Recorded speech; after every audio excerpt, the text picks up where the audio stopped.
Welcome to a Thursday edition of the Social Spreader.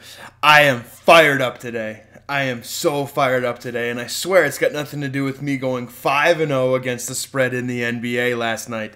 I think it was, a couple week ago or something, I said the title of my episode was The Association is Tough. Yeah, it is really tough. My night last night, and my apologies on Tuesday for going 2-3, it brings my season total in the NBA to 68-69 against the spread. Nice. So earlier this week on Tuesday, I started something where I want to identify the teams right now in college hoops who are good leans and good fades. Since this is the last the last month of the season, I kind of have a theory, and I kind of always have, and it served me well, that teams that are kind of at the bottom of the barrel, they're going to mail it in. And especially with what's going on still, there's this thing called COVID out there still. It's actually worse now than it ever has been. Yay, humanity, for taking care of that the right way. And so when you've got a team that's really not motivated to play, they don't play. They don't play that hard. They don't play as hard as they should. And when it comes to teams that are hot right now, teams that have really covered a lot of the spread so far this year, try saying that fast 5 times, those are the teams that really kind of put the pedal to the metal going into the tournaments. They really want to get a good foothold of seeding in the conference tournament, and then hopefully get some kind of a favorable draw in the NCAA. Now, I know that that's kind of a relative term in terms of favorable, whoever you get matched up with, especially as a 13 or a 14, even a 12, but that's what teams are starting to focus on. As you can see, if you're watching me on YouTube, I'm wearing the Miami Heat, Miami Vice version. I said it, I think, in like my 7th episode that the Miami Heat were the best team in the East, and at that time they were the best team in the NBA. Oh, excuse me, I'm just exhausted from always being right. I'm just kidding. Well, sort of. Anyway, since I told you that list of college teams last week, which was on Tuesday, earlier this week, in terms of who to lean on and who to fade, it would have given you a 4-2 record against the spread so far this week. So, I'm going to continue that. I give you 5 teams on each end of the against the spread spectrum, as I call it. And so I'm going to give you 5 more on each side that I want you to look at, and hopefully these 5, for your efforts of trying to win some games, put a little money in your pocket. Hopefully these will give you some kind of help, and hopefully we can make paying rent a little bit easier. So, teams that I want you to, or teams that have made the fade list. And again, the criteria for this is a 5-game difference between winning against the spread and losing. And so let's start with fades, all right? Cal State Northridge, they are 5-11 against the spread. Colorado, which is ironically having a pretty good year from a wins and loss standpoint, they're 6-11-2 against the spread, so they're not covering against anybody. Lipscomb, I'm guessing it's Lipscomb. Can't be Lipscomb. That just is too easy. They are 6-12 against the spread. Marshall, the Thundering Herd, they are 3-12-1 against the spread. They are one of the leaders in the clubhouse for the worst marks against the spread this year. The other one is Drake, and this is really ironic because I believe they're 15-4 this year, but they are 3-12-1 against the spread. So there's 5 more fades that I want you to keep an eye on. If you can get a favorable matchup, I want you to keep an eye on those. Good leans so far this year. Fresno State, they're 12-5 against the spread. Air Force, ironically, I believe they're a sub-500 team. They're 12-6 against the spread. Belmont, the juggernaut that is them, they are 12-6 against the spread. Toledo is 14-5 against the spread. They're one of the leaders in the clubhouse on always covering. They covered earlier this week too. But one of the top teams, Norfolk State, and I love giving any and all credit to any historically black college. They are 11-3-1 against the spread. So there's 5 more teams on each side, a good lean or a good fade. But just to put it into perspective, okay, I had mentioned earlier, Drake is a really good team to fade as they're 3-12-1 against the spread. And just a fun gambling FYI, okay? In 2018, Drake made Vegas history. They started the season 18-2 against the spread. Let that sink in. 18-2 against the spread. Vegas could not figure them out. And this year they're 3-12-1 against the spread. As I've said numerous times, Vegas is always trying to revert to the mean. If they can go 500, they're going to make money on the VIG every single time. That's why. And people bet with their hearts. As I've said before numerous times on this show, there's a reason why there's huge hotels and casinos out there in the middle of the desert. It's because the average wagerer, the average sports wagerer is a lemon who uses their heart and not their head, okay? And I've also said this too. There's 2 ways to look at the number. There's 2 ways that you can look at the spread. It's your call, okay? The way that I look at it as it's just an arbitrary number placed on the matchup designed to get equal amounts of money on each side, okay? The other way to look at it is it's a prognostication of where the game will go. Now, granted, is there some truth to that? Absolutely. If a team is a heavy favorite, they're a heavy favorite for a reason. They're probably going to kick whoever's ass that they're playing. There's a reason why they're favored. But if you go and you look at the scores and you look at how things end up on a nightly, on a really a night-to-night type of a way, there's teams that are favored by 2 that win by 30. There's teams that are favored by 10 and lose by 15. It's a very slippery slope to try to say that the spread every single time is a prognostication of what the final score will be. I instead, sorry, I just cleared my throat on my microphone, so that's $2. It is a way for the house to get equal amounts of money on each side. The last thing that a casino wants to be is over-leveraged, overexposed. They don't want that. They want to have something simple where they can simply take the money off the VIG and walk away. And so when you see a large spread, and we're going to go over some of them tonight, I got 5 games to go along with my lean and fade approach. I've got 5 games that I want you to look at, and we're going to go over those in just a second. But try to look at these from the perspective of a house, of a casino. What exactly are you trying to do? Do you really give a shit who wins? Do you really give a shit who covers? No. You care about the number that's allowed to have, that's allowed to, I guess, offer you equal amounts of wagering money on each side. That's essentially what you're after. And so that's why a good lean and fade list, that's why, and I have them all here. I know I'm old school. I'm zooming them up to the camera. I've got a lot of teams that are good fades and a lot of teams that are good leans. We're going to go over them over the next week going into the last month. So just a little bit of info in terms of how maybe changing your perspective, changing your approach on what wagering is and how the casino looks at it.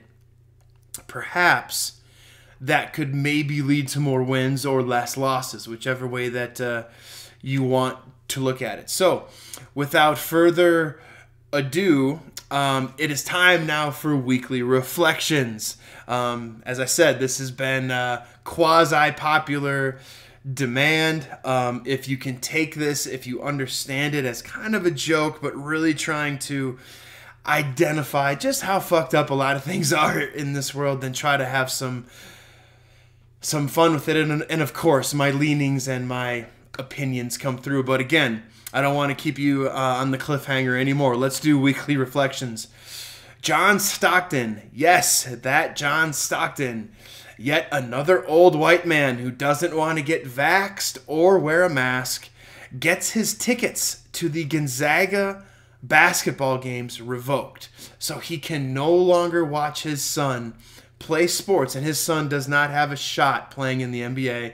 I'm not going to sit here and go through the prospects of him playing in Europe or anywhere else, but he's not going to play in the NBA. So you've got a short window of time that you can watch him play, and you're choosing to not. You're simply choosing to not watch your own blood. Your own blood. You're not going to watch him play a sport. What the fuck is wrong with you?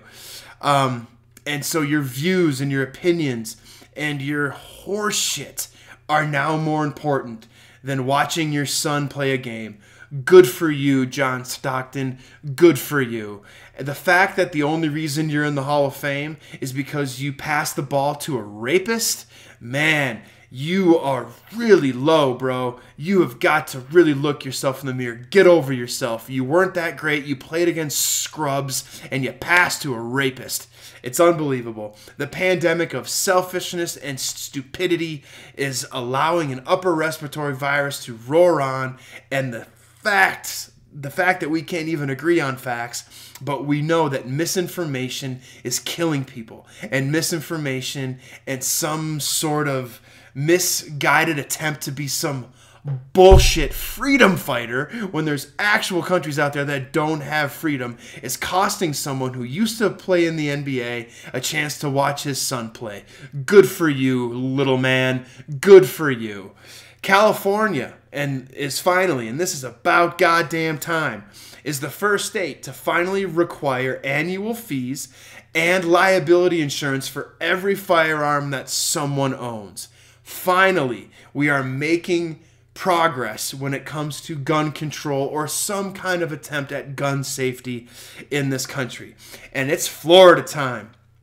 The radio host connected with pedophile Matt Gaetz has been arrested, and he has agreed to fully cooperate with authorities about the sex trafficking he's involved in with Matt Gaetz. And since that happened, Matt Gaetz has not said a word. Coming from the guy who looks like Butthead from Beavis and Butthead. No, wait a minute. Is it... Which one's which? Either way, he looks like one of those cartoon characters. Hasn't met a microphone he didn't love, chastised the highest ranking member of our military while he himself has never served. He's nothing more than a silver-spooned jackass. He has not said a word. Hasn't met a microphone he hasn't loved his entire life. Hasn't said a word in 2 weeks. Go down in flames, man. Go down in flames. I understand innocent until proven guilty, but the fact that you are not saying a word after your... Let's just move on. That gets me. That just gets me really going. Right-wing kook. I think his name is Dan Bongino, has been permanently removed from YouTube. We're still not sure if Chinese tennis star Peng Shuai is okay or alive. Meanwhile, NBC is moving forward with its coverage of the Olympics in the midst of the most horrendous, one of the most horrendous human rights violations to this day. And they're still happening right now as I talk in China. But it is business as usual because China owns the USA. They own everything. And it's just amazing how much financial leverage can really make people's morality go down the tube. Novak's joke. I'm sorry. That's a Novak Djokovic, who is a Novak's joke, is still trying to fight the decision by the Australian Open to kick him out of the country. Meanwhile, he's gotten COVID twice and has been an avid anti-vaxxer and anti-mask wearer. And in a story written from the New York Daily News, San Francisco, saw a 600% increase in Asian hate crimes over the last year and a half. If you are someone who performs a hate crime simply because someone looks different than you, comes from a different country, speaks a different language, or has more pigment in their skin than you, go to hell. And while you're down there, save a seat for Tennessee Judge Donna Davenport. Go ahead and do a quick Google search of this KKK member who's a judge. I'll wait. And then go ahead and read about what this white supremacist piece of shit has done. And the fact that she's a judge in this country is absolutely terrible. Let's do some lines. So, as I said, 5 games with the approach of we're going to find good teams against the spread. We're going to find terrible teams against the spread, okay? First game, Belmont at Austin P, okay? This is kind of a matchup of 2 teams going in opposite ways. Austin P has lost 4 of their last 5. Meanwhile, Belmont's 15-5. They're 12-6-1 against the spread. They're 17-point favorites here tonight. Austin P is 5-10 overall. They haven't even played all their games. It's been a very mismatched type of a hodgepodge, if you will, type of a season for them. And I just think that Belmont is really good. I think they also have a chance of doing some kind of an upset work in the NCAA tournament. So we're going to go with them, okay? And that is one of the teams that's on the good lean list, okay? Another matchup, which sometimes with me, sometimes I think when something's too good to be true, it usually is. A team that almost made it on the good leans list is the Ragin Cajuns. They're 9-8 straight up, but they're 9-5-1 against the spread. They're playing at home tonight against Georgia State, okay? Georgia State's on the fade list. They are 3-12 against the spread. They're 0-5 over their last 5, and the Ragin Cajuns are only favored by 2 points. I'm going to go with it. It might be too good to be true that I got a team that's on the fade list and a team that's on the lean list, and they're playing at home. So I'm going to go ahead and go with my gut, and that's my gut. Louisiana Lafayette at 2 points. And plus, I love the Ragin Cajuns. This other one is really interesting too, okay? Oral Roberts, they were very close to making the list as well. They're 13-7 overall. They're 10-6-1 against the spread. They're at Omaha. Now, Omaha is really bad. They are 3-17 overall. They're 9-10 against the spread, so they're kind of middle of the pack when it comes to it, but they've lost 5 of their last 5. And Oral Roberts, I do believe, wasn't that 15 seed that made a run a couple of years ago? Was it last year? I don't even recall. With all the action I have, it's kind of hard for me to keep up with what years are which is why I have notebooks to keep myself a little bit organized. But I'm going to go Oral Roberts to cover. They're right now they're at about 13 points. I think this is going to be one of those blowouts. As I'm looking right now, Omaha's last 5, they lost by 30 to Denver. They lost by 35 to South Dakota. They lost to Kansas City. They lost to South Dakota State. They lost to North Dakota State. And North Dakota State is one of those teams that's on the list as well as a fade. So I'm picking Oral Roberts. I think this is just a different class of teams that are going up against each other. This one to me is really interesting. East Carolina is 11-7 overall. They're 10-8 against the spread. Memphis, the very good recruiting. Oh, and also, I loved what Anthony Hardaway did to the media. Just what was it earlier this week? Basically told him to shut the fuck up. That he's working hard at recruiting. Half their team is hurt.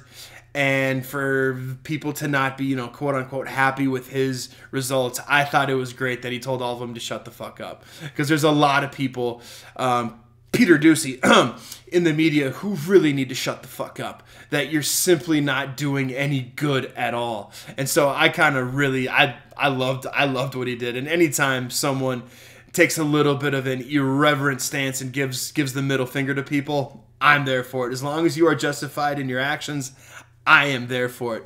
Now, Memphis is 5-12 against the spread. They're a team that's on the fade list that I haven't shared yet, but they're 5-12, and they're 12-point favorites here tonight.